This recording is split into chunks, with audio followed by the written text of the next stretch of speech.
He said, "We have been eating human meat for 7 years before coming to Lagos. It is our culture to eat human meat." His words shocked everyone in the room, and many couldn't believe what they were hearing.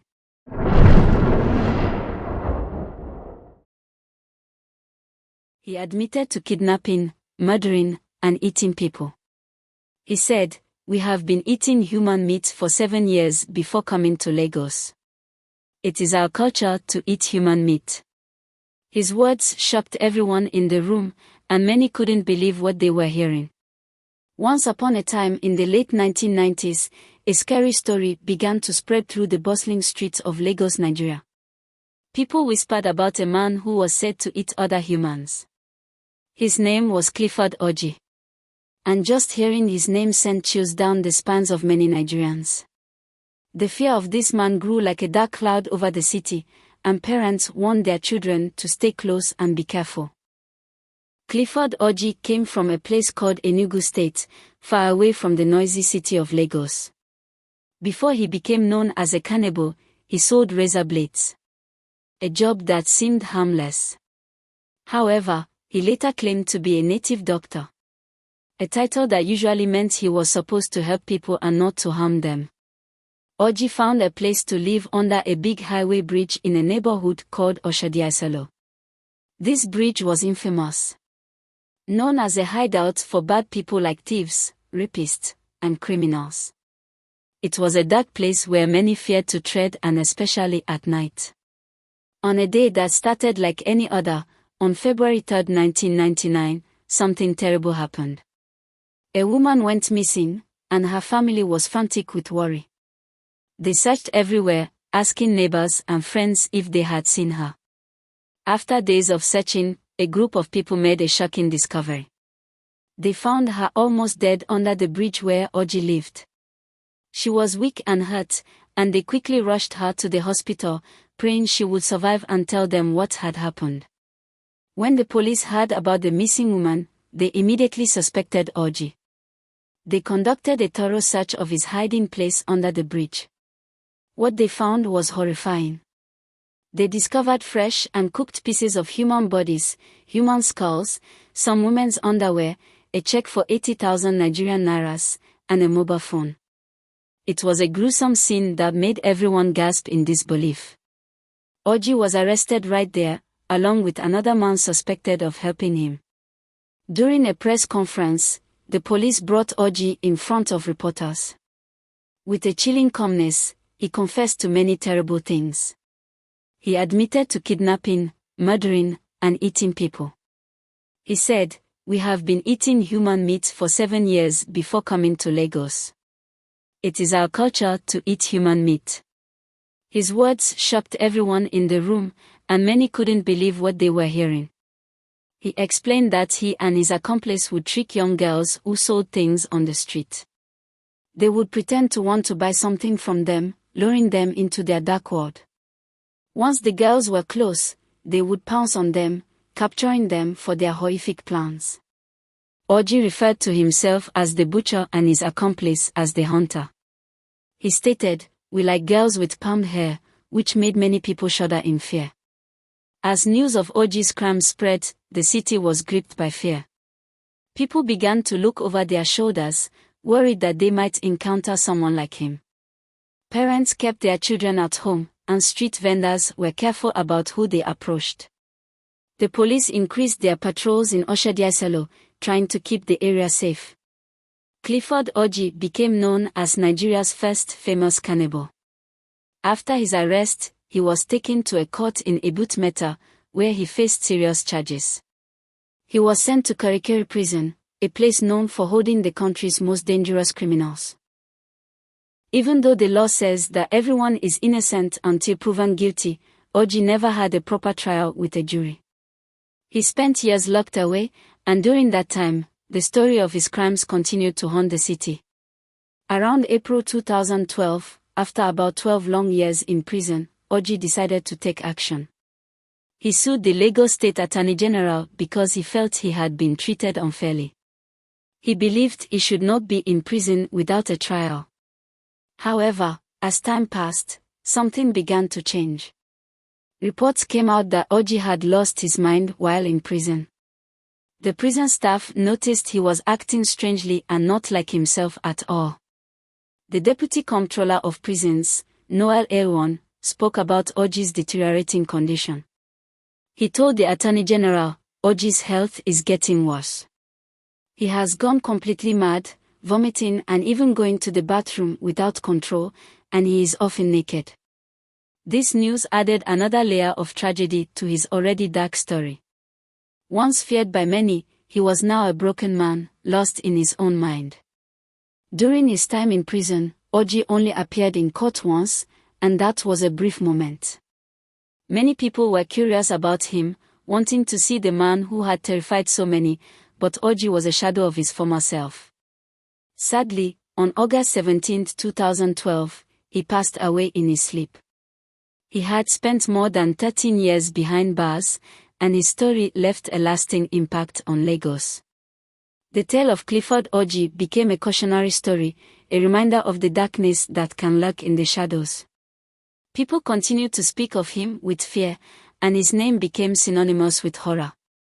In the years that followed, the city slowly healed, but the memories of Orji's crimes lingered, reminding everyone that sometimes, the most terrifying monsters are those who walk among us.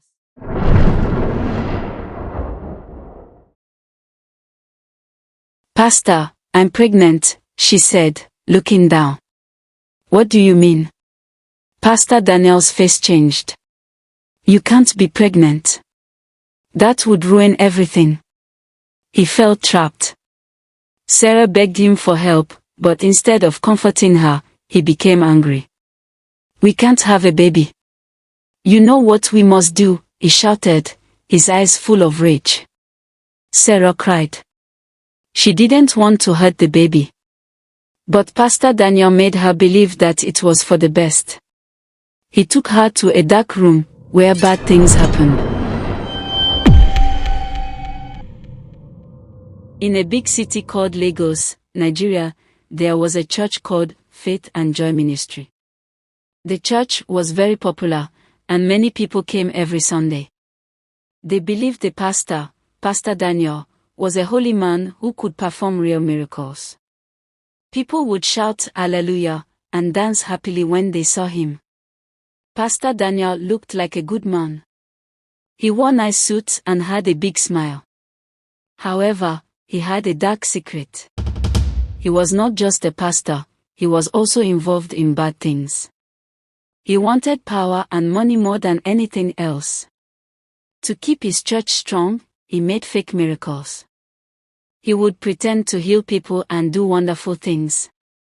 People would clap, and many would believe in him even more. Little did they know that Pastor Daniel was lying. One day, a young woman named Sarah joined the church. She was shy but eager to help. Pastor Daniel saw how pretty Sarah was, and he liked her a lot. He called her over and said, "You will work closely with me, my dear." Sarah smiled, feeling special. She didn't know about Pastor Daniel's true nature. As the days went by, Pastor Daniel and Sarah became very close. He would praise her in front of everyone, making her feel important. But he also wanted more. One night, after a long meeting at the church, he invited Sarah to his office. "Let's work late tonight, Sarah," he said, looking into her eyes. "I need your help for a special project." Sarah felt excited but nervous. She thought it was just about the church. When she entered his office, the lights were dim. Pastor Daniel was charming and softly talked to her. Soon, he kissed her, and Sarah felt lost. She didn't know that he was taking advantage of her trust. Their relationship continued in secret.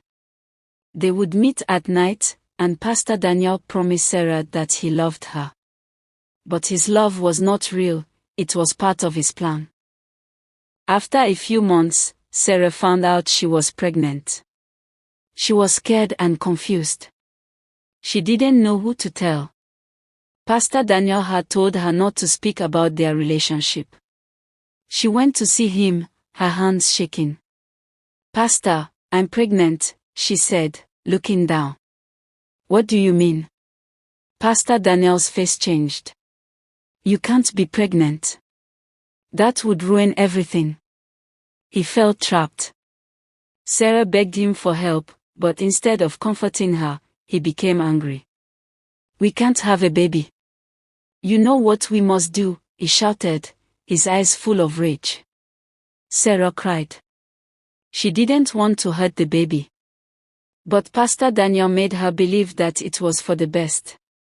He took her to a dark room, where bad things happened. He thought if he got rid of the baby, no one would find out his secret. After Sarah, 2 other church workers, Mary and Bella, discovered they were pregnant too. Just like Sarah, they were frightened and went to see Pastor Daniel. They didn't know Sarah's fate. Pastor Daniel was furious. He couldn't let any of them ruin his reputation. He called them into his office one by one. "You are pregnant?" he asked them, pretending to be worried. "We can't let anyone find out. You know what to do." Mary and Bella agreed out of fear. They didn't understand Pastor Daniel was manipulating them. One dark night, he took the 3 girls to a hidden place. He thought it was safe, and no one would know what he did. But he was wrong. One of the girls would survive to tell the truth. After the terrible night, Sarah was left alive but broken. She was scared and alone. She finally realized how Pastor Daniel had tricked her and the others. She knew she needed to survive and find the truth. When she left the dark place, she swore to herself that she would confront Pastor Daniel. She would not let him continue hurting innocent girls. After days of hiding, Sarah gathered her courage and went back to the church. The church was buzzing with people praising Pastor Daniel. But Sarah knew better. She walked straight to the altar, where Pastor Daniel was preaching. As Sarah stood before the crowd, her heart pounded. The people were shocked to see her. Pastor Daniel's face turned pale when he saw her. "What are you doing here?" he hissed, trying to keep his voice calm. "I'm here to tell the truth," Sarah shouted. "You are a liar, and you hurt me and the others." The crowd began to murmur, confused about what she was saying. Pastor Daniel quickly tried to take control.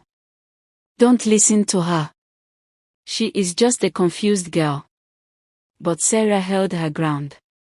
"I know about the other girls. You killed them because of your lies." The people began to look uneasy. They loved Pastor Daniel but didn't know what Sarah was saying was true. Sarah took a deep breath and said, "I have proof. I found others who were hurt like me." She shared everything she had gone through and explained how Pastor Daniel had tricked everyone into believing his fake miracles. Some church members cried.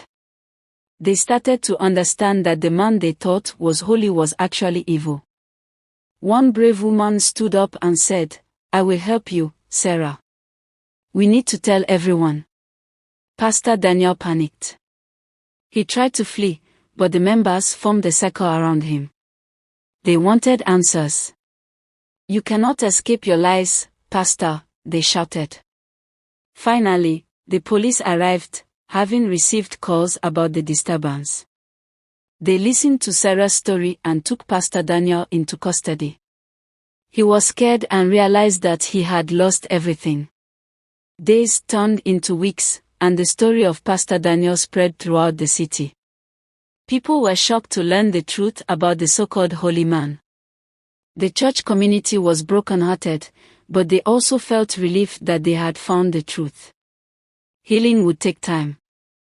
Meanwhile, Sarah felt free for the first time. She knew that she had done the right thing by confronting Pastor Daniel. Her bravery had helped many other girls come forward. They shared their stories, and together, they found healing. As for Pastor Daniel, he faced the consequences of his actions. He couldn't fool anyone anymore. The people had turned their backs on him, and the mirror cracked, revealing the truth. Sarah and the other girls began new lives. They supported each other and turned their pain into strength. Sarah decided to start a new group for girls who had been hurt. They called it Healing Hearts. They met every week and would share their stories, laugh, and cry together. They learned that they were not alone and that their strength came from within. As for the church, it took time to rebuild.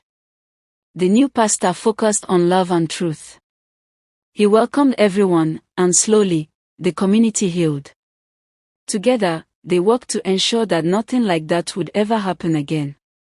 Years passed, and Sarah became a strong advocate for others. She shared her story everywhere. People listened, and many thanked her for her courage. She felt proud, knowing that her pain had a purpose. She had turned darkness into light. The world saw her as a hero, not just a victim. Pastor Daniel's name became a warning. People warned others to be careful of those who claimed to have power without truth. And so, the story of Sarah and the fallen pastor became a lesson for many, reminding everyone that truth always overcomes lies.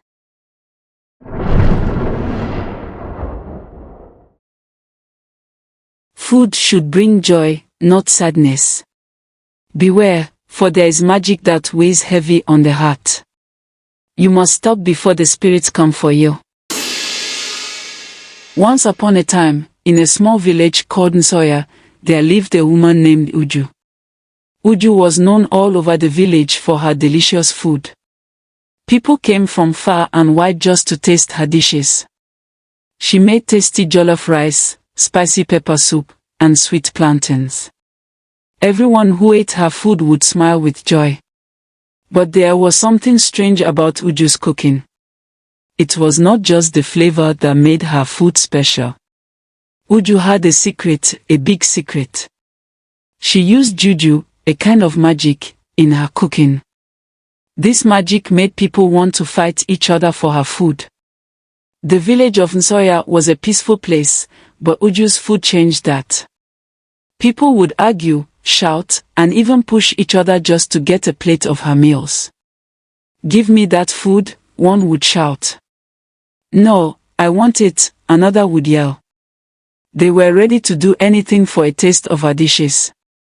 Uju knew that her juju was strong. Every time someone ate her food, she felt a surge of power. It was like a warm light filling her body. The more people fought for her food, the stronger she became. She smiled when she saw the villagers quarreling. Their anger gave her strength. But as Uju grew stronger, a dark shadow loomed over the village. Once a month, someone would die in Nsoya. It was a sad time for the villagers, and they did not know why it was happening. They mourned and cried, wondering who would be the next to go. Uju kept her secret close. She knew that the deaths were linked to her power. For every person who ate her food, she became stronger, but it came with a price. A life was taken from the village each month, and Uju was at the center of it all. One day, Uju decided to hold a big feast for the village. She wanted to show off her skills and make even more people come to her. She prepared a huge pot of her famous jollof rice, added spicy chicken, and made sweet plantains. The aroma filled the air, and soon the villagers could smell it. News spread quickly. The villagers gathered in front of Uju's house, eager to taste her food. They pushed and shoved, each person wanting to be the first in line. Uju laughed quietly to herself. "Let them fight," she thought. "I will grow even stronger." As the feast started, everyone was excited. Uju served the food, and the villagers filled their plates. They ate and ate until they could eat no more. Laughter and shouts filled the air, but soon, the laughter turned to anger. "You took my food," one man yelled at another. A fight broke out, and Uju watched with joy. But that night, as the moon shone bright, the village faced another death. A young man named Kofi was found lying lifeless outside his home. The villagers were heartbroken. They could not understand why these sad things were happening after such a joyful feast. As Kofi's funeral took place, the village was filled with sorrow. Uju stood to the side, feeling a mix of emotions, sadness for the boy and strength from his death.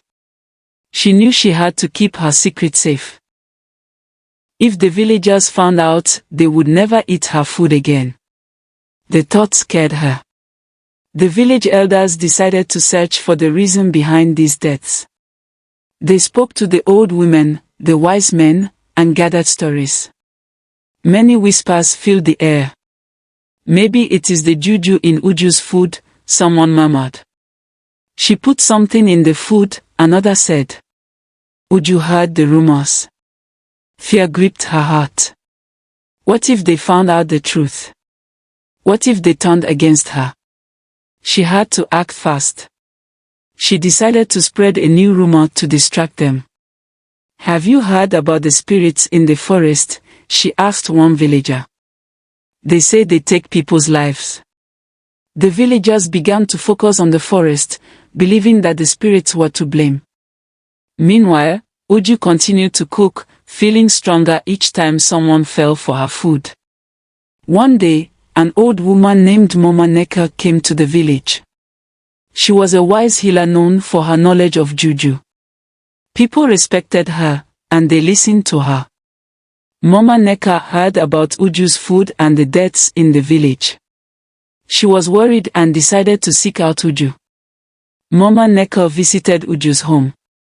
My child, she said, I have heard stories of your food. People say it is magical, but there are dark clouds hanging over the village. Uju's heart raced. What if Mama Neka found out everything? No, Mama Neka, Uju replied. It is just good food. I do not know about any dark clouds. She smiled sweetly, hiding her fear. Mama Neka narrowed her eyes. Food should bring joy, not sadness. Beware, for there is magic that weighs heavy on the heart. You must stop before the spirits come for you. Uju felt a chill run down her spine. The villagers were already offering sacrifices to ward off the spirits. She knew she had to do something to protect herself. Uju planned another feast to celebrate the harvest. She wanted to keep the villagers from thinking too much about the deaths. She increased the juju in her food, knowing that she needed to be stronger. As the village prepared for the feast, Uju could feel the excitement in the air. On the day of the feast, the villagers arrived with joy. They danced and sang, grateful for the food Uju prepared. But as soon as they began to eat, the fighting started again. You are taking my food. No, you are eating too fast. Voices were raised, and soon, fists were flying. Uju smiled as she watched the chaos unfold. She felt herself growing stronger. But as the moon rose high that night, the village faced another loss. An old woman who had cared for the villagers, Mama Eda, was found dead in her home. The villagers were confused and scared. Why did more people have to die? The village was now divided. Some believed Uju was the cause of their troubles. Others still loved her food and wanted to eat it, no matter what. The elders gathered to make a decision. We must confront Uju, they said. She must tell us what is happening. But Uju had other plans. She decided to use more juju, mixing it with her food to keep people eating and fighting. She thought, if they want my food, they will never think of me as the curse. The villagers came to her with hungry stomachs and angry hearts. Uju watched them ready to fight again, but this time her heart was filled with worry. What if someone found out? What if she got caught? As the days went by, more people fell ill. Something was wrong. Uju could feel that her strength was fading. The juju was becoming too much. She could sense the spirits dancing around her, whispering secrets she did not understand.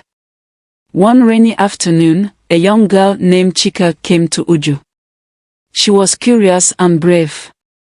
Unlike others, Chika had observed Uju closely. She was not afraid of her.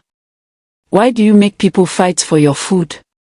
Chika as the source of their suffering, while others argued wholeheartedly that her food was too delicious to resist. Many were torn between their faith in Uju's cooking and the growing fear of the mysterious deaths. Uju, meanwhile, reveled in her increasing power, unaware of the whispers turning into shouts. One evening, as the sun dipped below the trees, the villagers held a meeting. Heartbroken over the losses, they gathered in the village square to discuss Uju's food and the chain of tragedies stemming from her feast. Elder Ifosa stood at the forefront, his voice shaking with emotion. "We must protect our village. How many more lives will be lost?" Uju watched from the edge of the crowd, her heart racing. She felt cornered. If only Kofi, Ada, and the others never ate her food, they would still be alive. The guilt washed over her like a cold tide, yet a part of her whispered that she was not to blame. It was the villagers who fought for her dishes. Amidst the fervor, Mama Neka returned to Nsoya. She came bearing warnings of impending doom. "Your hearts are divided, and so is your fate. Uju's food calls forth anger and sorrow, and the juju within it is dark. You must confront her before more lives are claimed." Uju's heart sank. She approached Mama Neka, a cautious smile plastered on her face. "But Mama, people love my food. They come to me in joy." "Joy nurtured by darkness is no true joy at all," Mama Neka replied sternly. "You must seek out a way to break the juju's hold before it consumes not just your villagers, but you as well."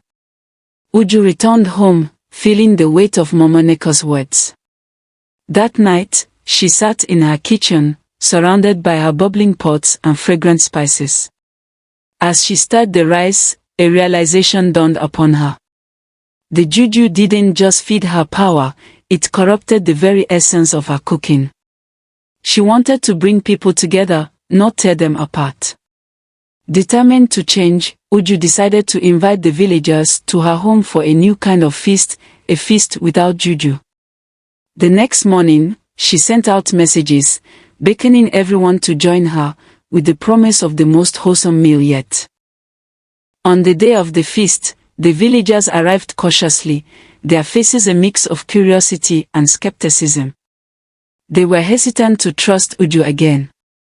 But as they entered her home, they were greeted by the warm aroma of a different kind of jollof rice, prepared without juju, just love and care. As they ate together, the passion of her cooking shone through. The laughter returned, not forced by anger, but genuine joy. There were no fights or shouting, instead, stories were shared, and bonds were strengthened. Uju saw smiles on faces that had once been twisted in envy. Feeling lighter, a gentle warmth enveloping her, Uju stood up. "Dear friends, I have decided to rid my food of juju. I want our village to thrive in happiness, not discord. From this day forth, let us celebrate together." Elder Ifosa slowly approached, tears in his eyes. "You have a gift, Uju, and it is better with kindness than with power. Thank you for helping us find our way back." As the night wore on, something extraordinary happened. The next morning, the villagers awoke to an unusual stillness. No cries of anguish pierced the dawn, instead, the sun rose on a renewed Nsoya. They felt the loss of their loved ones deeply, but together, they began to heal.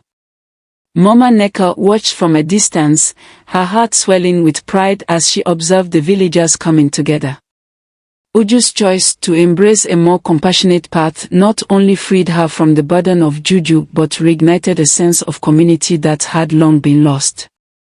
With time, the village of Nsoya became stronger, a symbol of resilience and unity. Uju's food transformed from a means of conflict into a catalyst for joy, bringing life and laughter back to the villagers. They celebrated their successes, healed their hearts, and honored the memories of those they had lost. Though the shadow of the past lingered, it was now filled with lessons learned and friendships forged tighter than ever. Uju discovered that true magic lay not in the juju she wielded, but in the hearts she nourished. As life in Nsoye flourished, Uju smiled with newfound wisdom, knowing that while food could bring people together, it was love, empathy, and understanding that truly fed the soul. The villagers gathered around her often, feasting not just on delicious meals, but on stories, laughter, and the warmth of community, a testament to the healing power of unity. And so, the tale of Uju and the secret of the juju food became legend, a reminder that true strength lies within the bonds we cultivate with each other, not in the power we hold alone.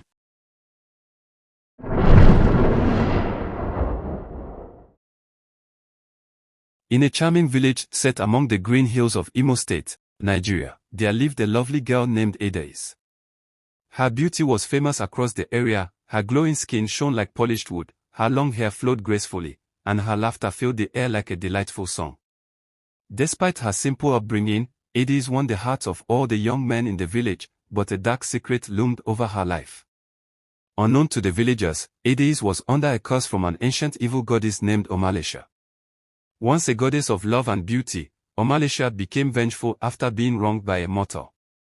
She declared that anyone who dared to love Adaeze would suffer her wrath, causing those who expressed their feelings for her to mysteriously disappear, leaving the village in sorrow. As time went on, many brave young men approached Adaeze, but each one met the same unfortunate end. The villagers began to talk about the curse, and fear settled in their hearts. Adaeze carried the burden of sadness. She yearned for love but was afraid of losing anyone who cared for her. On a bright afternoon, while Adaeze gathered firewood by the river, a newcomer named Chukwudi entered the village. He was a modest farmer, recognized for his kindness and strength. Chukwudi had heard stories about Adaeze's beauty and the curse that haunted her, but he was drawn to her spirit and determination. Unlike others, he approached her with sincere admiration instead of mere desire. Adaeze, he said gently, I know about the curse, but I see more than just your beauty. I see a heart full of dreams and a shining spirit. I want to truly know you, not just from afar. Adaeze felt a spark of hope, but fear quickly followed. You need to be cautious, Chukwudi. The goddess Omalesha will not hesitate to take your life if you choose to love me. But Chukwudi remained resolute. Then let me confront her.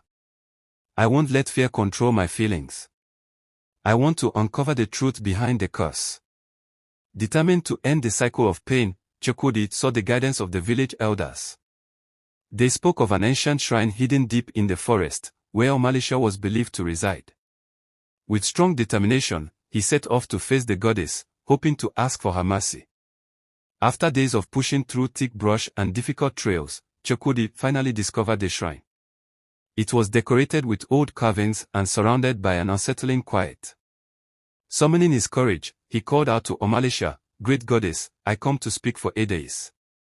She is not a pawn in your game. She deserves love and happiness. From the shadows, Omalesha appeared, her presence both awe-inspiring and fearsome. You dare to challenge me, mortal? Love has its price, and those who love Adaeze must pay dearly. Chukwudi stood his ground. I am ready to pay that price. If my love for Adaeze is genuine, then let it be my burden. But do not take her life or harm others for my love. The goddess looked at him with both anger and curiosity. If you truly love her, you must show it. There is a challenge you must complete. If you succeed, I will remove the curse. If you fail, you will lose everything. Without thinking, Chukwudi agreed. The challenge was to find a sacred flower on a dangerous mountain, protected by magical creatures. It was said that only those with pure hearts could succeed. Driven by love, Chukwudi set off on the dangerous quest. He faced many trials, from dark caves to fierce animals. But with each challenge, his love for Adaeze strengthened his determination. He finally reached the top of the mountain, where the sacred flower shone brightly, glowing with golden light. As he picked the flower, a wave of calm washed over him. He returned to the shrine and offered the flower to Omalisha. I have completed your challenge. Now, please lift the curse from Edeis. Omalisha examined him closely, and for the first time, her expression softened. Your love is indeed powerful. The curse will be lifted, but remember to cherish and protect your love. With a gesture, the dark clouds over Edeis' life vanished, bringing joy to the village. Chukwudi rushed back to Edeis, filled with happiness. You are free from the curse, Edeis. We can love each other freely now. Tears of joy filled Edeis' eyes as she hugged him. Together, they celebrated their love, their bond unbreakable despite the challenges. The village rejoiced, and Omalisha, seeing the true strength of love, became a legend, no longer feared but remembered as a symbol that love can overcome all. Thus, Edeis and Chukwudi started a new journey together, their hearts connected, proving that even the darkest curses can be lifted by the power of true love.